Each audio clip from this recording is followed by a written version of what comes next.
On Wednesday, February the 8th, the Church of England's General Synod convened to consider and approve legislation affecting the whole of the Church of England, to formulate new forms of worship, debate matters of national and international importance, and to approve the annual budget for the work of the Church at a national level.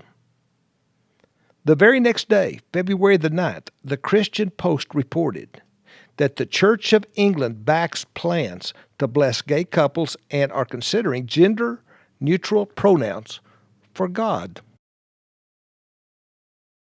The article went on to say that the Church of England voted Thursday to officially endorse plans for a priest to offer prayers of blessing for same-sex couples, even as one church body is set to launch a project that could rethink using gender language for God.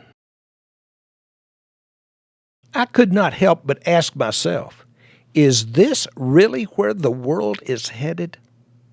To say the Lord's Prayer and state, "Our non-gendered parent who art in heaven"? Conservative and evangelical Christians will no doubt call the actions of the Church of England's General Synod into question. The Apostle Paul wrote in the first chapter of Romans and stated that God's wrath is being revealed from heaven against all ungodliness and unrighteousness of people who try to suppress the truth by unrighteousness. This happens because what can be known about God is evident among them, because God made it evident among them. In fact, His invisible characteristics, His eternal power and divine nature have been clearly seen since the creation of the world, because they are understood from the things He made.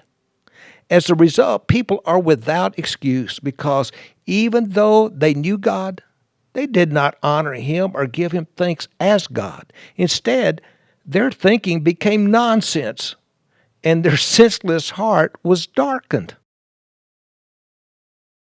In the second epistle of Peter, he states that there were false prophets also among the people, just as there will be false teachers among you.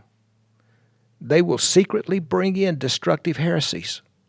Many will follow their depraved ways, and because of them, the way of truth will be blasphemed. In their greed, they will exploit you with fabricated messages.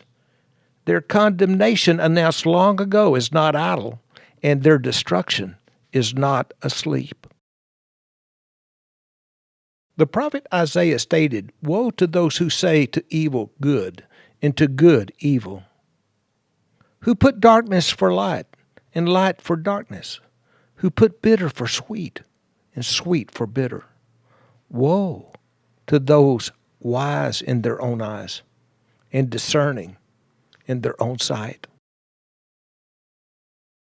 Oh, by the way, King Charles III ascended to the throne as King of England in 2022, succeeding his mother, Queen Elizabeth II, not only as monarch, but the supreme governor of the Church of England.